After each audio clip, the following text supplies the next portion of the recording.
Welcome, everyone, to Monday Match Analysis powered by BetUS. I'm Gill Gross.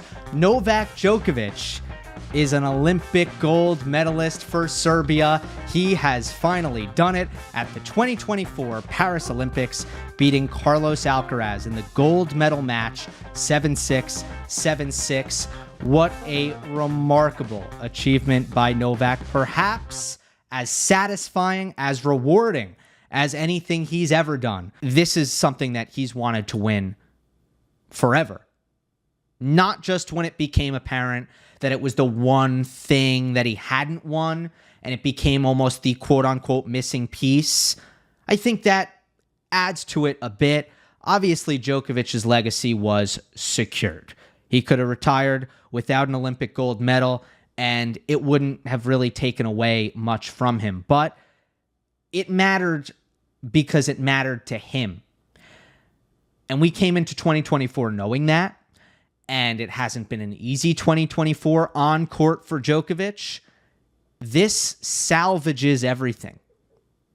This was always the North Star. And the concern was certainly, okay, he's not really building up to this in a way that positions him as a gold medal favorite. That was certainly true. But he gets it done when the chips are down, and when it was go time, it was go time, and he pulls off one of the most impressive performances of his career. I say that without a doubt. I mean, I am amazed by what he pulled off here, which has to be okay. You should be amazed too. And it's hard. It's hard for the greatest ever to impress us. The bar is set incredibly high.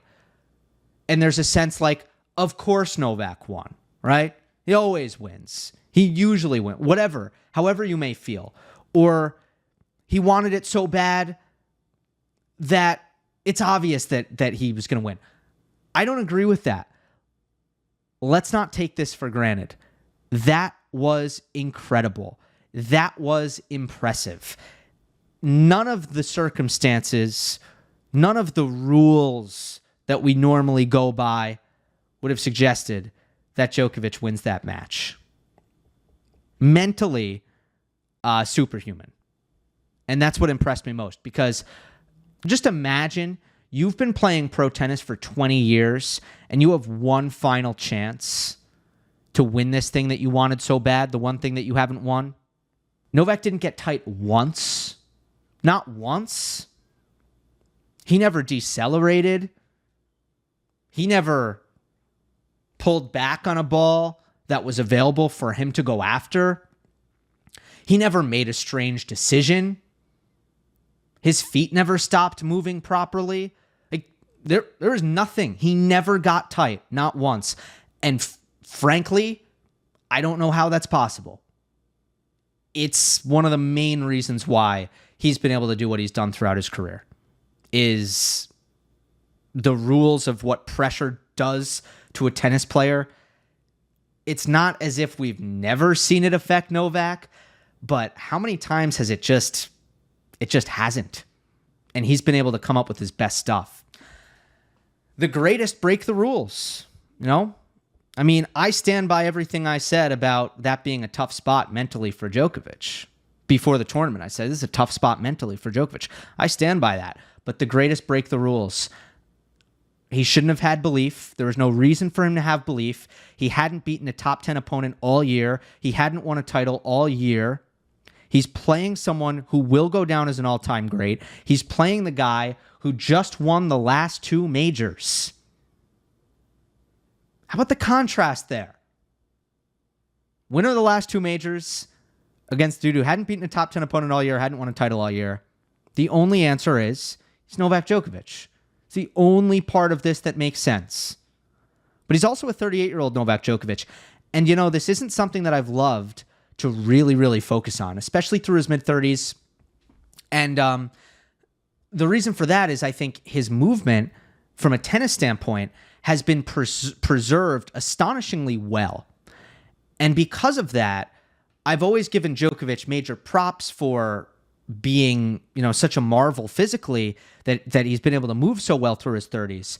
But I've never really subscribed to the idea that Novak was a far worse tennis player than he was when he was younger and he's still managing to win, or a far worse mover I should be specific. I've never really taken that stance, but I think this was maybe the first time where he wins this high-level contest against an elite opponent in a massive spot, and he wins it in a state where people got a little salty on me on Twitter for saying his movement wasn't 100%, because I think people thought that I was talking about the injury.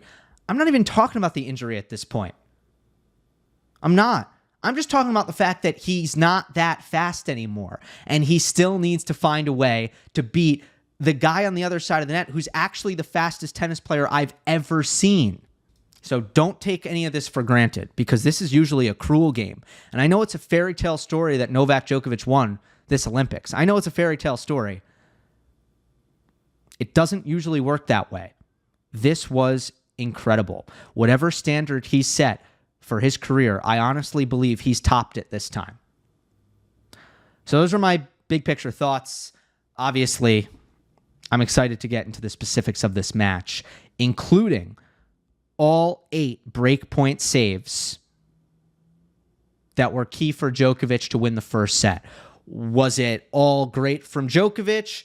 Was Alcaraz making mistakes?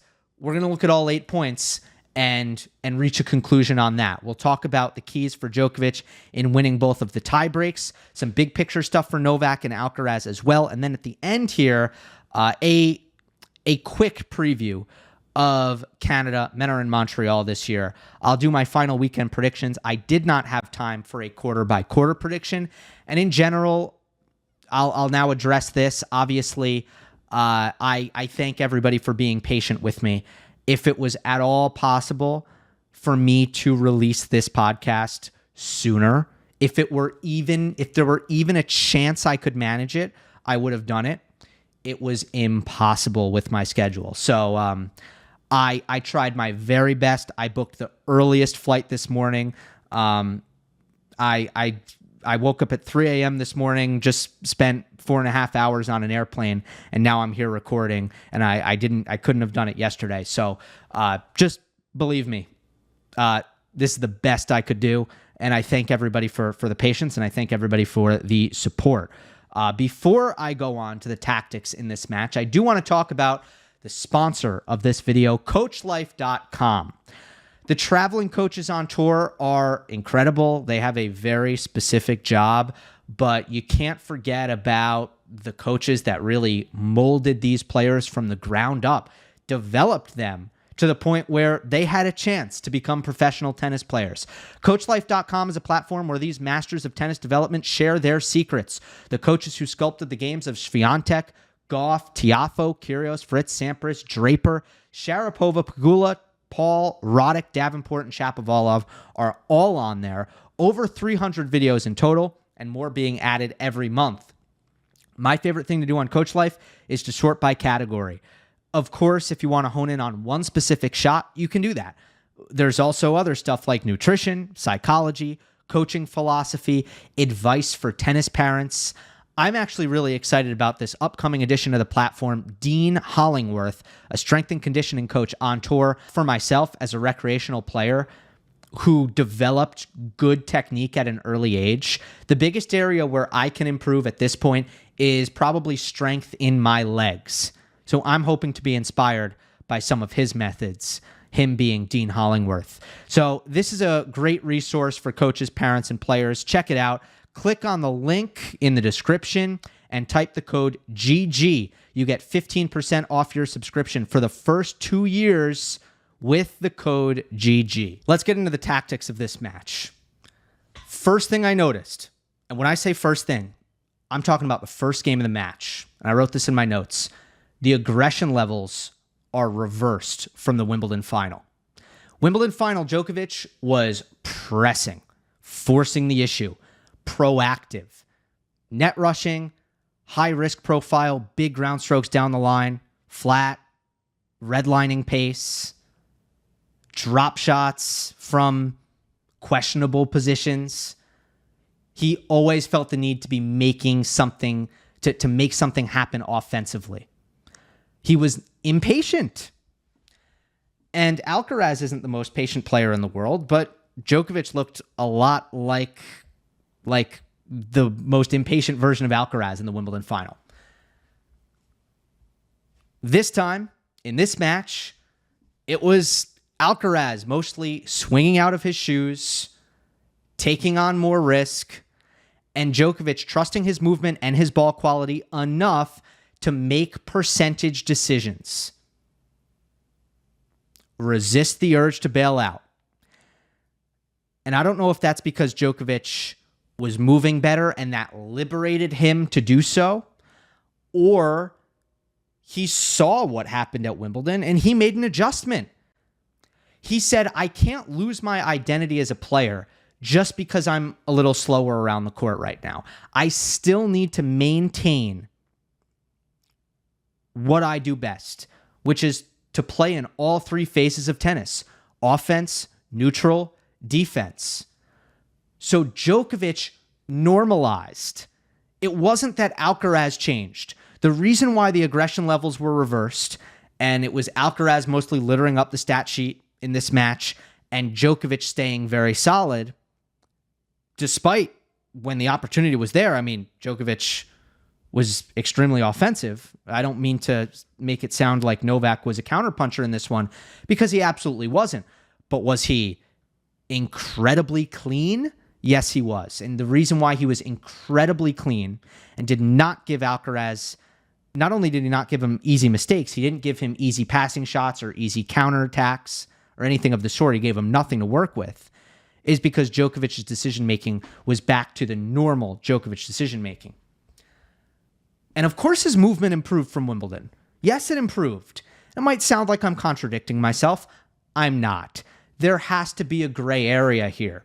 His movement was much better than it was in the Wimbledon final, but his movement was much worse than it's been when he's won all the rest of the big titles that he's won in his career, including all the ones last year, where I thought, even compared to last year, Djokovic's movement in this match was not there and not all that close to there.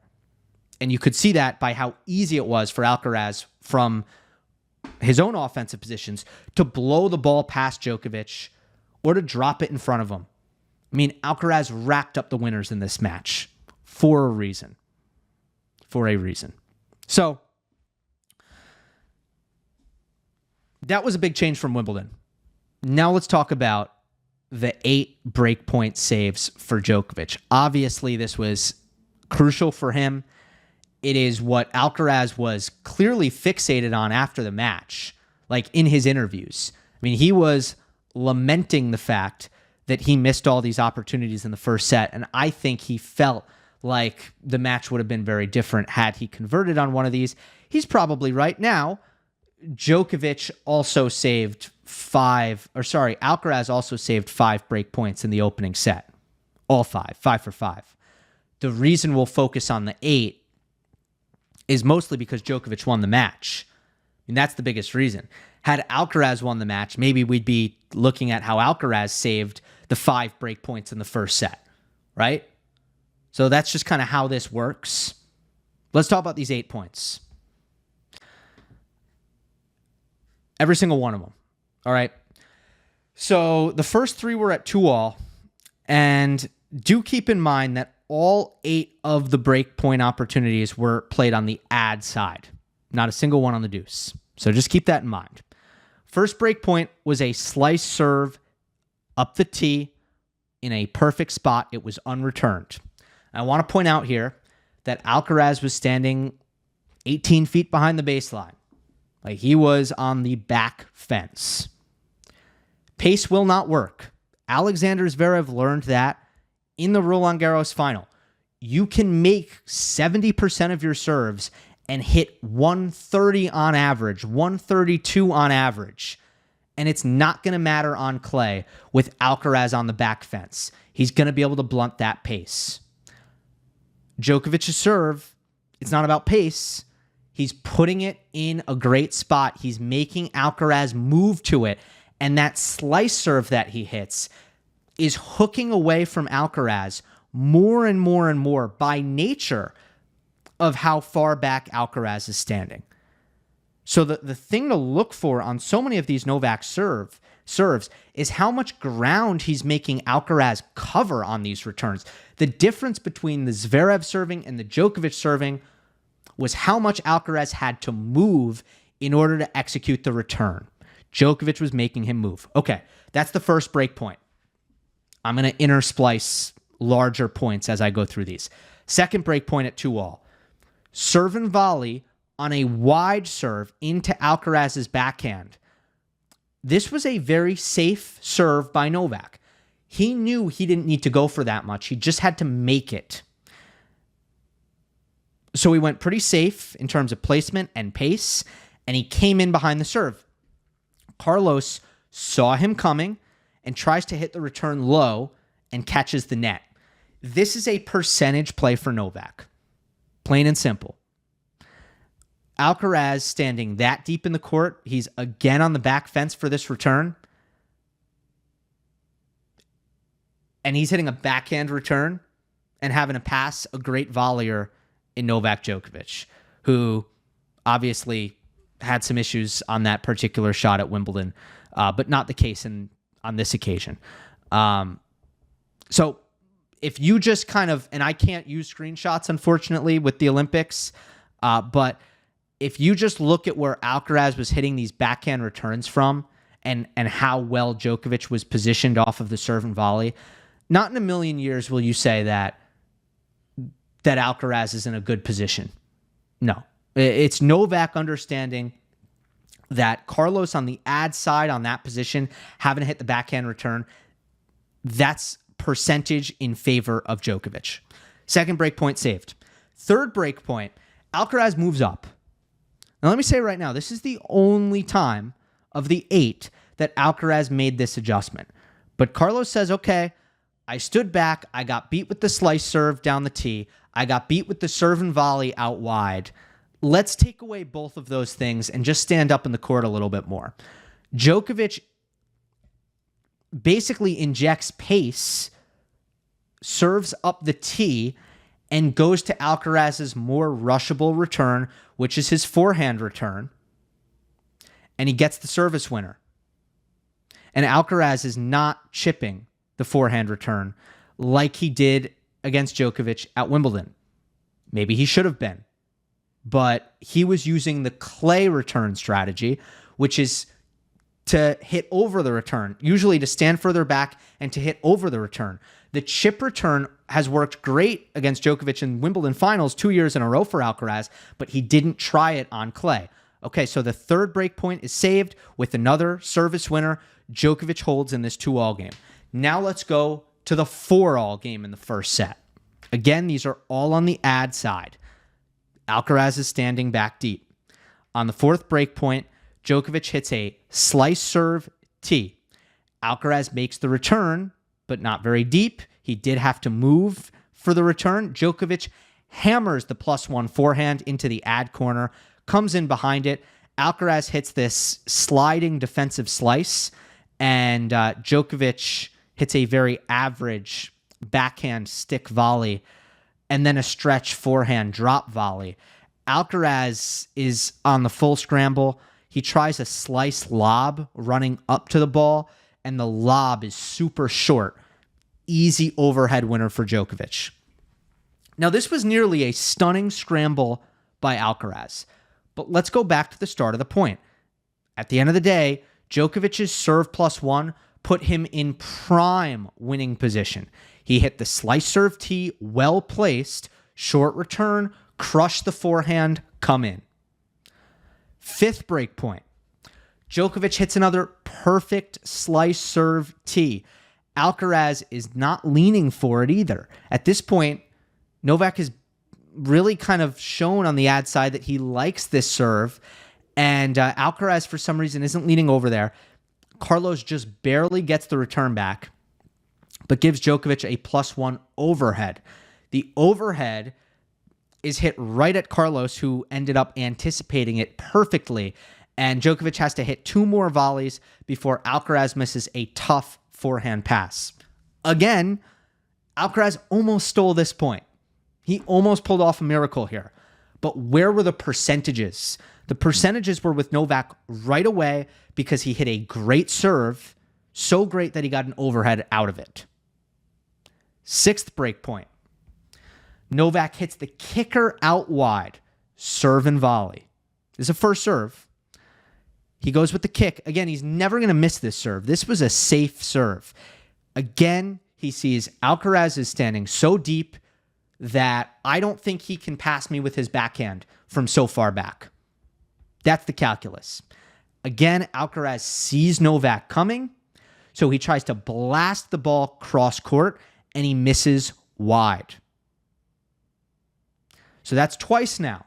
Serve and volley Djokovic. Because Alcaraz is so deep, he sees him coming. He goes for extra on the return. First time he tries to get it low and hits the net. Second time he tries to really crush it and go for the sideline to try to pass Novak, and he misses wide.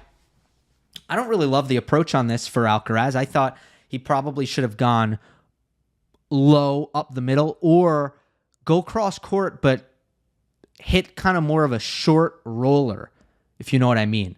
So that, yes, you get the width on the cross court, but you also get the ball to dip. And then look for the drop volley, because Novak's first volley would have probably been a drop volley, and then Alcaraz basically is going to bank on his speed to try to run it down. If Novak hits a good drop volley there, it's going to be a winner. Alcaraz is so deep in the court, it's going to be a winner. If Djokovic hits a not-so-good drop volley there, now Alcaraz gets up to the ball and has a chance to pass. So, I mean, I don't think it's a great look by Alcaraz to not make Djokovic volley on either of these, because the serves weren't incredible. They were manageable. But still, this is tactical here. Like, Djokovic is so smart in this situation to serve and volley. 7th break point. It's another good slice tee by Djokovic. Draws a short return, but this time the +1 forehand by Novak isn't good enough, and Alcaraz neutralizes out of his forehand corner. So, what do we have here? For the first time on the 7th break chance for Carlos, he's in a rally. First time. They exchange a few backhands. Novak hits a good one cross court. It's got really good pace. It's got some width on it. Alcaraz has to run to his left to go get it. He hits out of his open stance on the run and tries to go hard down the line and misses in the net. This was horrendous shot selection by Alcaraz. His feet were not set. He was behind the baseline. Novak's ball was coming in hard, making it more difficult to time. Novak was well positioned in the center, so there wasn't a lot of open court. And it's Alcaraz's weaker wing. If you're going to take a big risk, you have the scariest forehand weapon in all of men's tennis. Use that if you're going to take a big risk.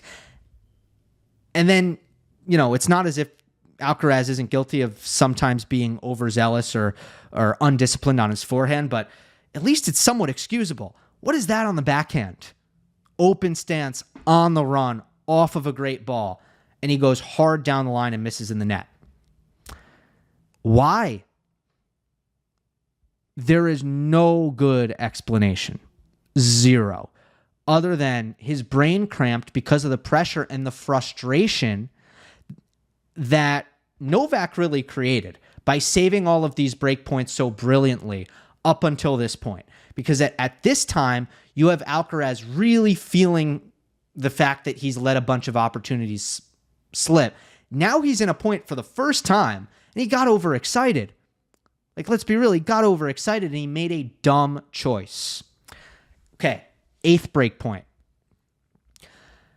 This time, Djokovic hits the kicker out wide and stays back. I'm a little bit surprised that Djokovic did this on the 8th point. I thought he found, obviously he was either serving wide and coming in or serving T with the slice and staying back. Those were the two tactics that worked 7 times up until this point. I'm surprised he didn't go to one or the other. but he decided to go kick wide, stay back. Alcaraz sees Novak staying back, because remember, he's got plenty of time to see it because of his return position.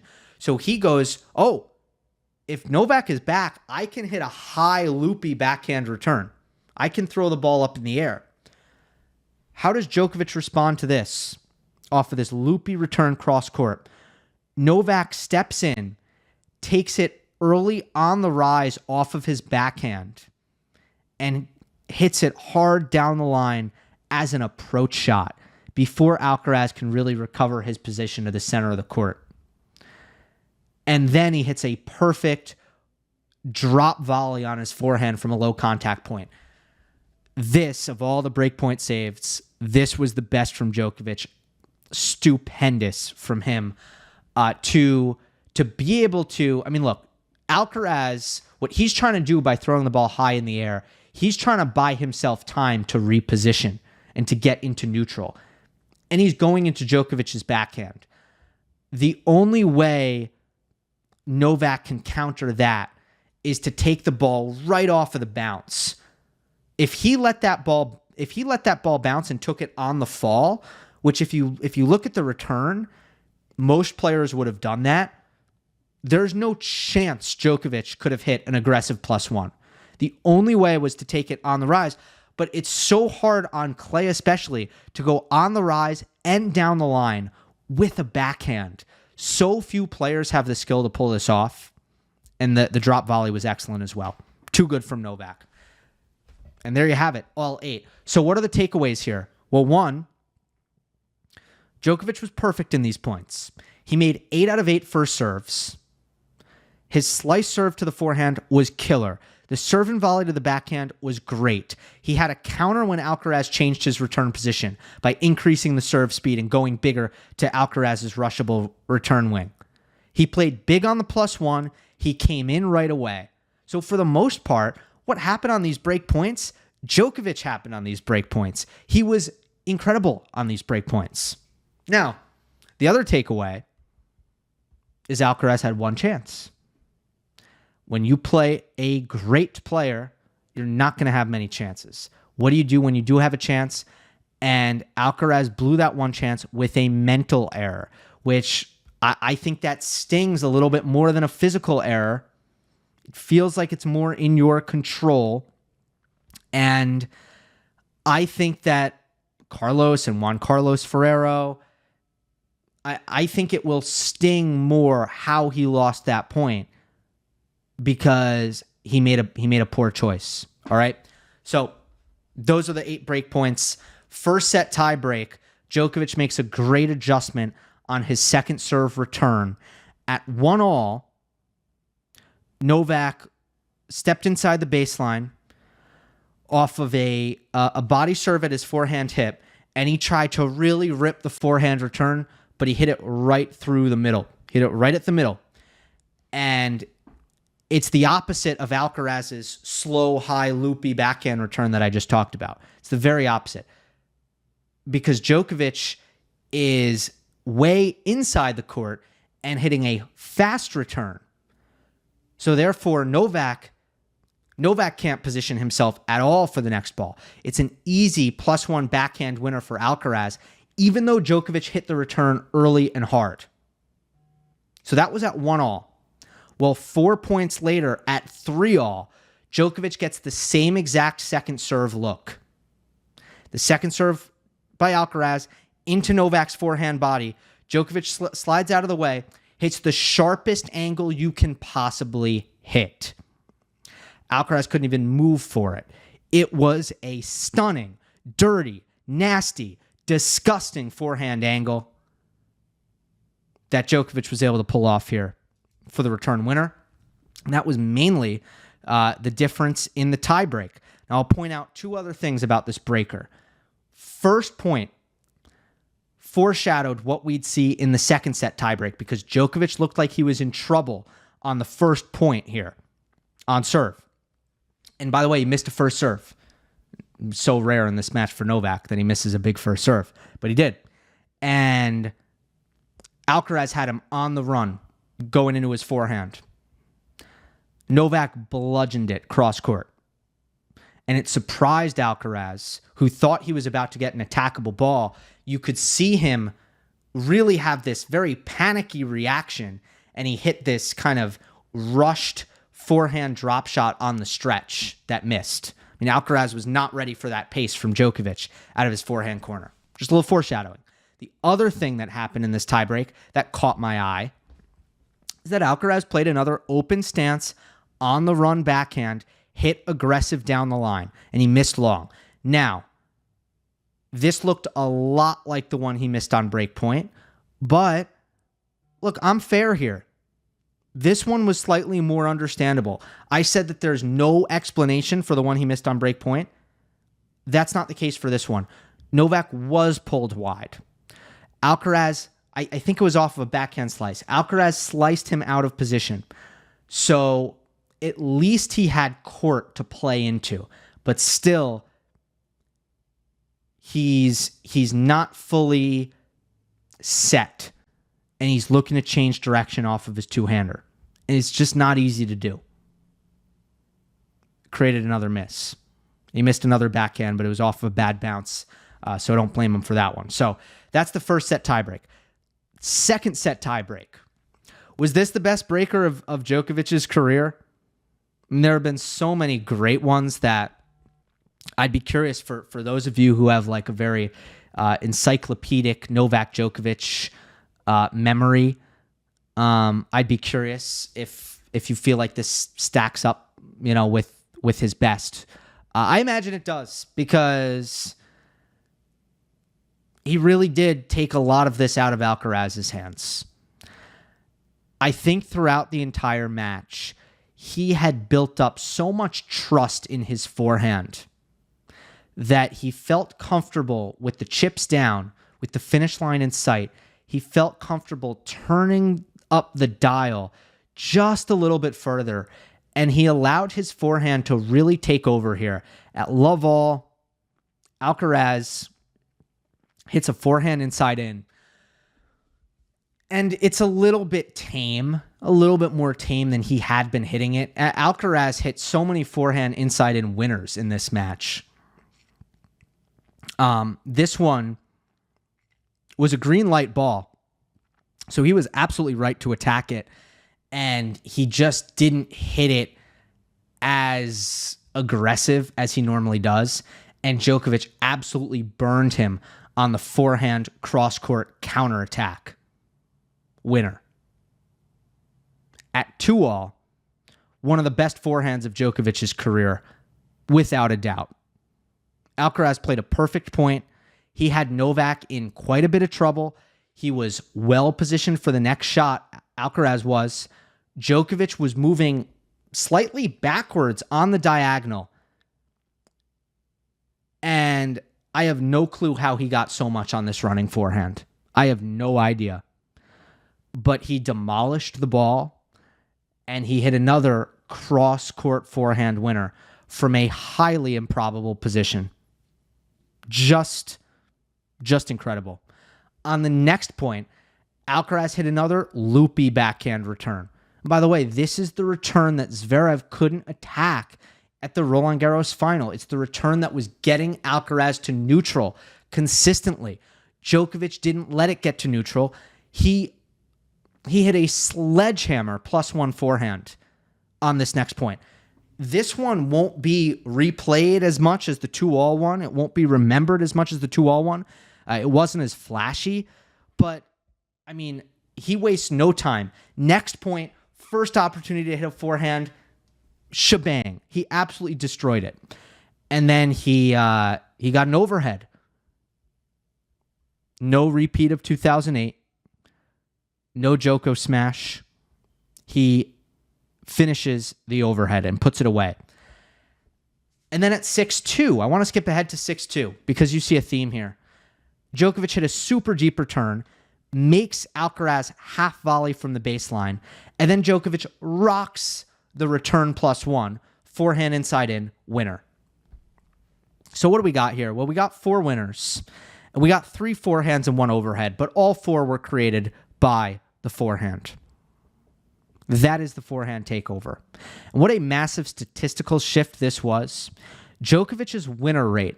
So if you just divide total points in the match divided by Djokovic winners for the match coming into the tiebreak was 10%. 10%. In this tiebreak, in the 9-point sample size, it was 44%. 4 winners in 9 points. So Novak is so famous for going lockdown mode in these massive tiebreaks. It's not in the cards anymore. He can't afford to play that. Not against Alcaraz. Look, Carlos was playing too well for that to work, especially because Djokovic's court coverage is no longer going to be such an impenetrable wall that simply keeping the ball deep in the court was going to offer him some sort of force field, some sort of invincibility where there's no way to win the point against him.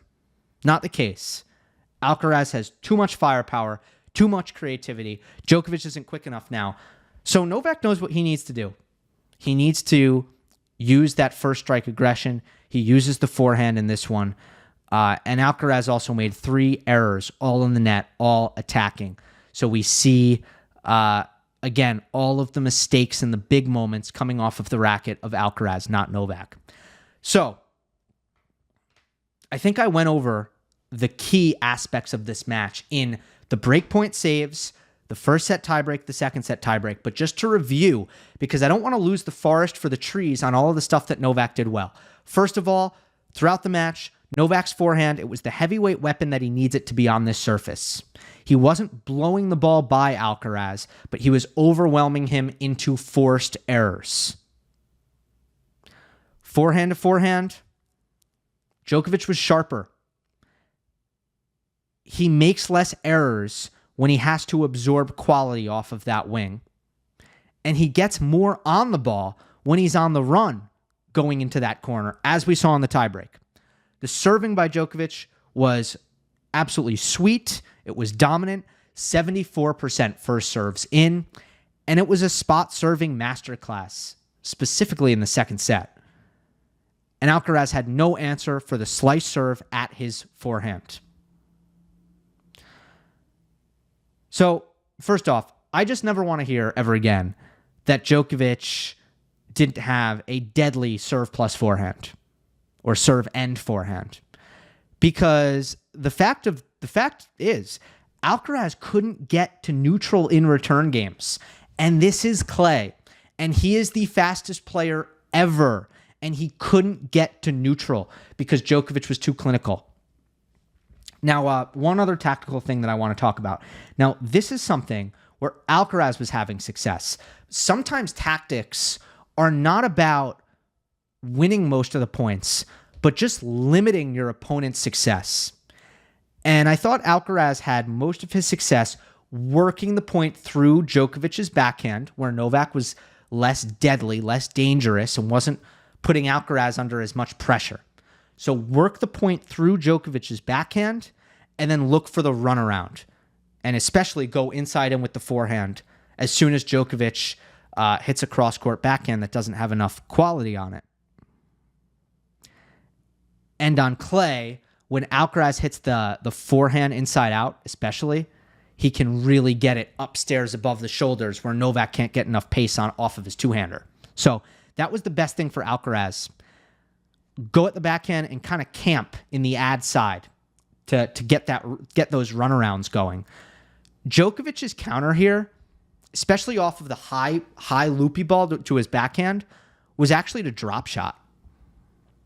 And if you think geometrically on the court, if Alcaraz is going to be leaning to his left, out of his ad side, looking for the runaround forehand, what's the furthest distance and the biggest adjustment that he needs to make movement-wise? It is Djokovic's backhand drop shot down the line. If he's camped out on the ad side of the court, that's the longest possible diagonal distance to try to get to that drop shot. And the key here is that Djokovic's backhand drop shot down the line is remarkably good. It is by far his best drop shot. Novak can't hold a candle to Alcaraz's forehand drop shot. But if we want to talk about backhand drop shots, It's either a tie or Novak's is better. And he loves hitting it down the line. So that was the way that Djokovic minimized the damage of Alcaraz's best pattern, but also deterred Alcaraz from going to that pattern over and over again. And because he didn't feel fully safe going at Djokovic's backhand and then camping for the runaround forehand because of the drop shot threat. And I don't think that Alcaraz ever really fully committed to that tactic as much as he should have. In a way, if I were coaching Carlos, I would have said, hey, especially in these tie breaks, especially in these big spots, like, let's work the point through Djokovic's backhand. Don't lose sight of what we're trying to do here. But you also need to give credit for Novak because what he was doing sent a message across the net, like, okay, I do have an answer for this. There's also a reason why Djokovic didn't break. Let's go now more towards Alcaraz's performance. I do want to assess Carlos's performance as well. A lot was working for him. Mostly the kick serve out wide to Djokovic's backhand. Alcaraz gets Novak with that serve every single time. Djokovic still hasn't been able to solve it. He was yelling at his coaching box saying, please give me a solution here. Please give me a solution.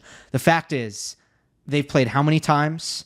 And I mean, it's minimized on some surfaces, but every time they play on a high bouncing surface, even in Cincinnati, I know Djokovic won the match, but he didn't win the match because he had a fix for Alcaraz's kick out wide. He didn't.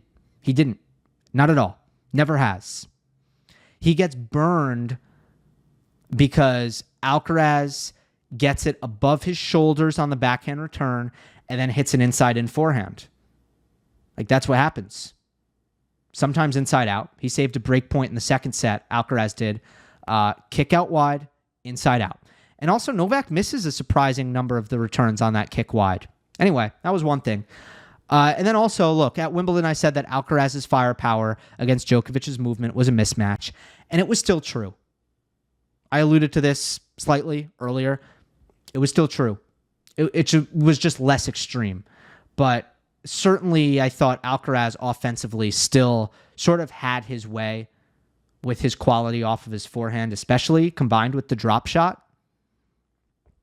The critiques for Alcaraz, what I think he could have done better, and by the way, if I'm critiquing Novak, I got nothing. But the critiques for Alcaraz, find a way to make more returns on break point. I mean, I personally fixate more on the backhand down the line that he missed because it was a mental thing.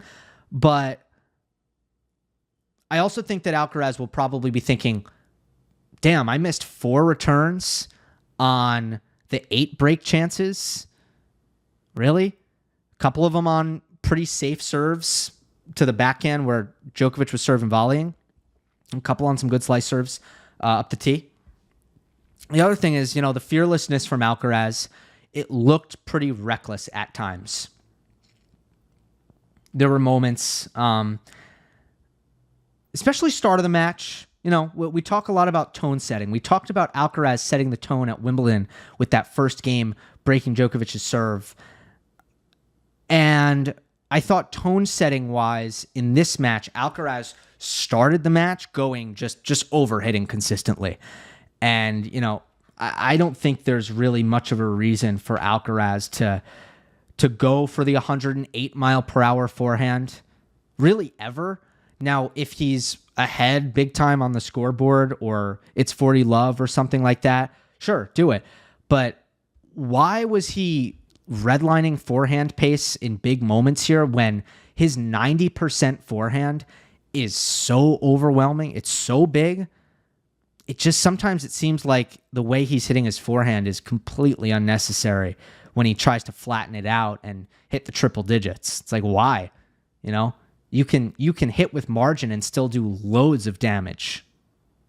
Then the other thing is, looking to change backhand down the line as often as he did when his best pattern in the match was through the ad side cross court. And you have the scariest forehand weapon in the game, as I mentioned. The backhand unforced errors, especially when he goes down the line, I'm not a big fan of them. I'm not a big fan of him because I just don't think it makes sense to take your chances there if you're Alcaraz. You're having success going into Djokovic's forehand, especially when you bother him with height, whether it be using the slice low, using the heavy topspin high. So look for the run, go cross court with the backhand and look for the runaround. That's what's working. Why are we pulling the trigger down the line low percentage on the backhand? Doesn't make sense to me. There's a weird juxtaposition with Alcaraz, by the way, big picture, where his big match record is incredible. But in the vast majority of his big losses, it feels like the pressure takes a big chunk out of what he's able to do as a player. And in these matches, it's a scoreboard thing. That's what I felt in this match somewhat. It's a scoreboard thing. You felt, did Alcaraz play better in this match at 15 all or at out? 15 all or did he play better down 15 love or did he play better at 30 all? I think he played much better down 15 love. I thought pretty consistently Alcaraz was more inconsistent in high pressure spots. And even with his first serve, if you look at the percentage, it ends up not being so bad. It wasn't anywhere near Novak's 74%, but it wasn't that bad. Alcaraz ends up at 66%. In the tiebreaks, though, I didn't see what it was. I didn't look, but I don't think it was good in the tiebreaks. I'll say that. The technical path to beating Alcaraz is pretty clear. You have to outserve him. You have to outsolid him. It's what Medvedev did at the U.S. Open. It's what Zverev did at the Australian Open. His last two, significant losses. Obviously, we've also talked. The other thing we've talked about is hitting big off the return. But outserve him and outsolid him. Djokovic did both of those things beautifully. The reason you have to outserve him and outsolid him is because from the baseline, he is going to decide most of the points. He's too explosive. There's too much offensive firepower. There's too much defensive court coverage. He is going to decide most of the points. So what can you do? You can make it so that most of the baseline points are on his serve, unreturned serve percentage, 30% for Djokovic, very high on clay against Alcaraz, 23% for Alcaraz. Not bad, but advantage Djokovic there in terms of unreturned serves. And you think about those 8 break points, and this was constant throughout the match. Even when Alcaraz got the return of serve back in play, Djokovic was hammering the +1 on his forehand, never relenting on the pressure. So if Alcaraz is going to be in charge on the baseline points, what can you do? You never let him get comfortable there because you're clinical on your serve, you're clinical on your +1. And also make it so that the errors are one-sided.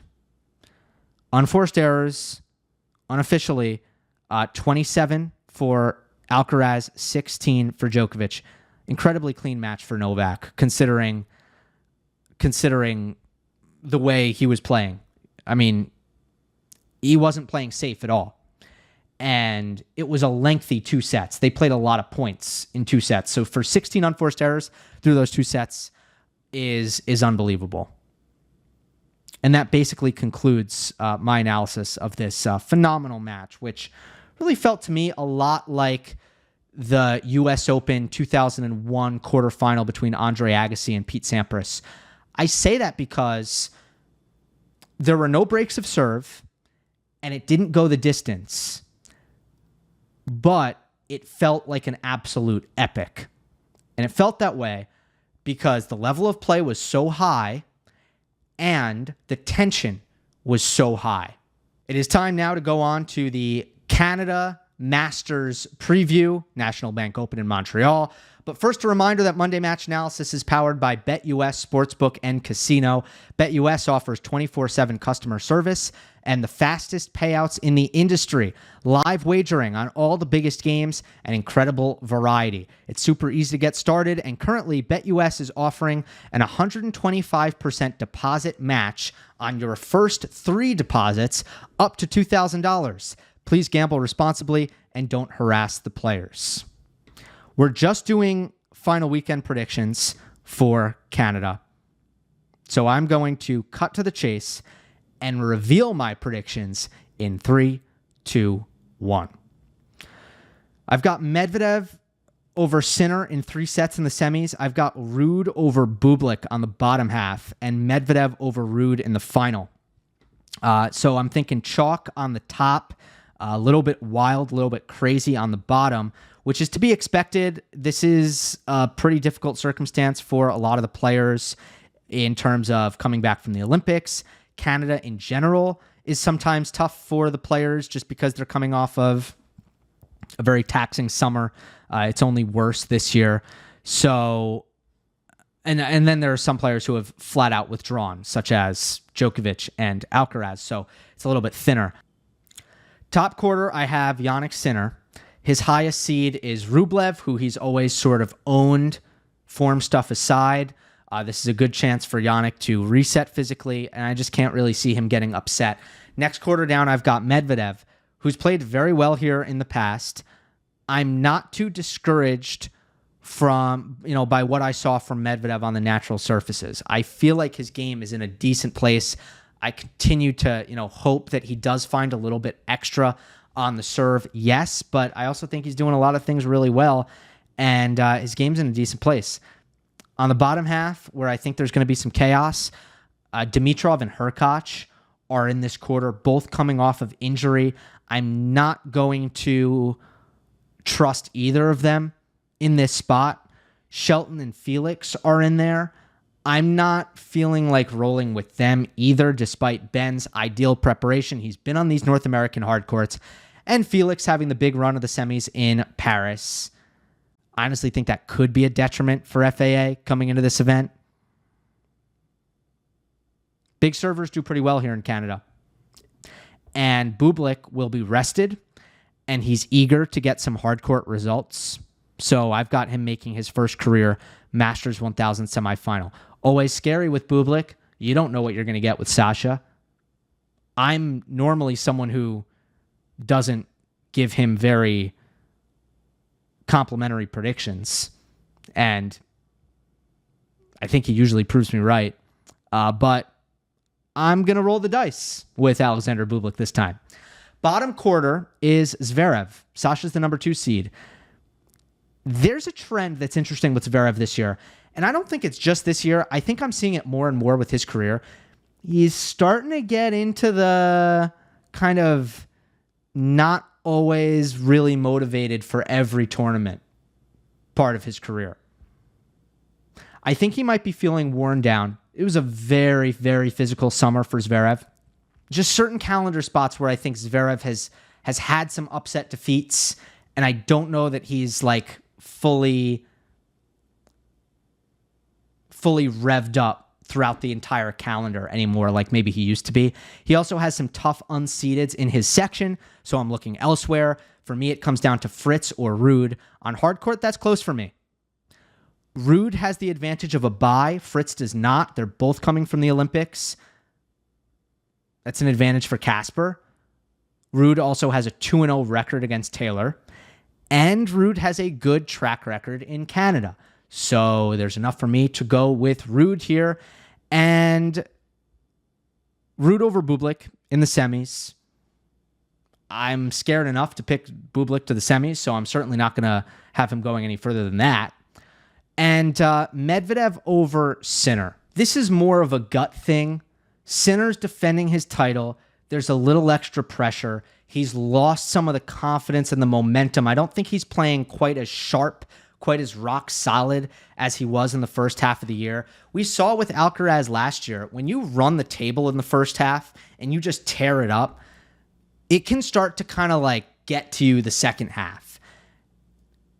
Sinner has been out of commission for a bit, and I just respect Medvedev a ton on hard court.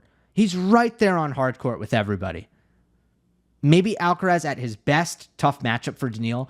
But other than that, I think Medvedev's in there with anyone, and I think Daniil's incredibly motivated right now to get a big result on the hard court. I think he's hungry as hell because he doesn't like that he hasn't won a big title in over a year. So I'm just feeling Medvedev over Sinner in 3, Medvedev over Ruud in 2. And that'll do it. Thanks again to BetUS. Hope you enjoyed. Don't forget to subscribe. I'll see you next time.